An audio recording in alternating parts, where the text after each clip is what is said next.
Corona महामारी के बाद सामान्य बीमारी में सर्च इंजन की मदद से गलत और अधूरी जानकारी लेकर खुद को डॉक्टर समझ रहे मरीजों की अपनी ही लापरवाही बहुत भारी पड़ रही है। हालात तो ऐसे बन रहे हैं कि डॉक्टर से बिना परामर्श किए एंटीबायोटिक दवाई लेकर खाना शरीर को कमजोर कर गंभीर बीमारी बढ़ा रहा है, जो आने वाले वक्त में जानलेवा साबित हो सकती है। इस पूरे मामले पर इंडियन मेडिकल एसोसिएशन यानी आईएमए और दैनिक जागरण की ओर से संयुक्त रूप से एंटीबायोटिक दवाइयों पर जागरूकता अभियान चलाया जा रहा है। इस बीच देश में एंटीबायोटिक्स की ओटीसी यानी ओवर द काउंटर बिक्री पर ढील, डॉक्टरों के लिए गैर बाध्यकारी दिशा निर्देश, कृषि और पशुपालन में कमजोर नियम और निगरानी की कमी और एजेंसियों की सीमित क्षमता, ये सभी मिलकर देश में एंटी माइक्रोबियल रेजिस्टेंस यानी एएमआर के खतरे को बढ़ा रहे हैं। यह स्थिति बताती है कि भारत में एएमआर को लगातार बढ़ते खतरे और उस पर नियंत्रण को लेकर हमारा प्रशासनिक तंत्र अपने कर्तव्यों के प्रति किस कदर उदासीन बना है। उसकी ये लापरवाही देश में एएमआर पर नियंत्रण की कोशिशों को नाकामयाब कर रही है। एंटीबायोटिक की गुणवत्ता, उपयोग और निगरानी तीनों स्तरों पर तंत्र ठीक से काम नहीं कर रहा। ऐसे में सवाल ये उठता है कि जब खतरा साफ दिखता है तो सख्ती और जवाबदेही क्यों नहीं। ड्रग्स एंड कॉस्मेटिक्स एक्ट के तहत एंटीबायोटिक्स शेड्यूल H और H1 श्रेणी में आती हैं, यानी इन्हें केवल पंजीकृत डॉक्टर के पर्चे पर ही बेचा और खरीदा जाना चाहिए। लेकिन केंद्रीय औषधि मानक नियंत्रण संगठन और स्वास्थ्य मंत्रालय की रिपोर्ट देश में बिकने वाली कुल एंटीबायोटिक्स की आधी मात्रा बिना डॉक्टरी पर्चे के बेचे जाने की पुष्टि करती है। भारतीय आयुर्विज्ञान अनुसंधान परिषद ने भी डॉक्टरों के लिए एंटीबायोटिक स्टीवर्डशिप और स्टैंडर्ड ट्रीटमेंट गाइडलाइंस तो जारी की, लेकिन ये कानूनी रूप से बाध्यकारी नहीं है। ICAMR के मुताबिक वायरल बुखार और सर्दी जुकाम जैसे मामलों में भी आधे से ज्यादा मरीजों को एंटीबायोटिक दी जा रही है।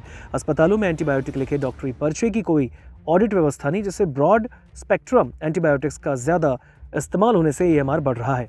कृषि और पशुपालन, मुर्गी और मत्स्य पालन में एंटीबायोटिक्स का धड़ल्ले से इस्तेमाल बड़ी चिंता है, क्योंकि एंटीबायोटिक्स का सबसे ज्यादा इस्तेमाल यहीं हो रहा है। ये कारण है कि केंद्र ने पशुओं में क्रिटिकल एंटीमाइक्रोबियल्स के उपयोग पर प्रतिबंध लगाया, लेकिन राज्यों में पशु चिकित्सा दवाओं के लिए निरीक्षण ढांचा बेहद कमजोर होने के कारण पशु औषधियों की बिक्री और उपयोग की निगरानी नहीं होने से इसका कोई ठोस प्रभाव धरातल पर नजर नहीं आ रहा। मेरा नाम है डॉक्टर नरेंद्र सैनी।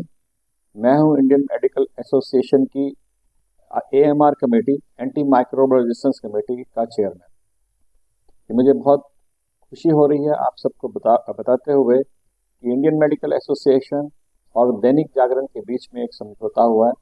इस समझौते के अंतर्गत हम लोगों में एंटी माइक्रोबियल रेजिस्टेंस के बारे में अवेयरनेस क्रिएट करेंगे। ये अवेयरनेस क्यों जरूरी है, ये समझना बहुत ज़रूरी है। एंटी माइक्रोबियल रेजिस्टेंस बहुत बुरे तरीके से फैल रहा है। मतलब हमारे को जो बीमारियां होती हैं उसमें हम कई बार एंटीबायोटिक का इस्तेमाल करते हैं, लेकिन ये एंटीबायोटिक रेजिस्टेंस पैदा कर रही हैं। काफ़ी जो भी कॉमन बीमारियां हैं जिनमें हम एंटीबायोटिक का इस्तेमाल करते हैं, अब वो जो बीमारियां हैं जो हमारे पास एंटीबायोटिक अवेलेबल है उनसे हम नहीं बच सकते। तो उसको बचाने के लिए ये ज़रूरी है कि हम उनको प्रिजर्व करें। और ये देखा गया है कि एंटी माइक्रोबियल्स जो एंटीबायोटिक हैं अमूमन एक आम आदमी अपने आप से खा लेता है या फार्मासिस्ट उसको दे देता है, या कुछ क्वैक लोग हैं जो एंटी माइक्रोबियल्स एंटीबायोटिक बड़े बिना सोचे समझे लोग पेशेंट्स को दे देते हैं। ये बहुत ज़रूरी है कि हम एंटीबायोटिक को तभी इस्तेमाल करें जब ज़रूरत हो, जब डॉक्टर प्रिस्क्राइब करे। तो इसके लिए ये समझौता हुआ है और मैं समझता हूँ कि दैनिक जागरण और इंडियन मेडिकल एसोसिएशन के बीच में जो समझौता हुआ है, जागरण इसका मतलब ही है लोगों में जानकारी पैदा करना। ये बहुत दूर तक जाएगा लोगों में जागरूक करने के लिए कि एंटीबायोटिक को कभी भी अपने आप से मत खाएं, ओनली डॉक्टर की प्रिस्क्रिप्शन पर ही खाएं।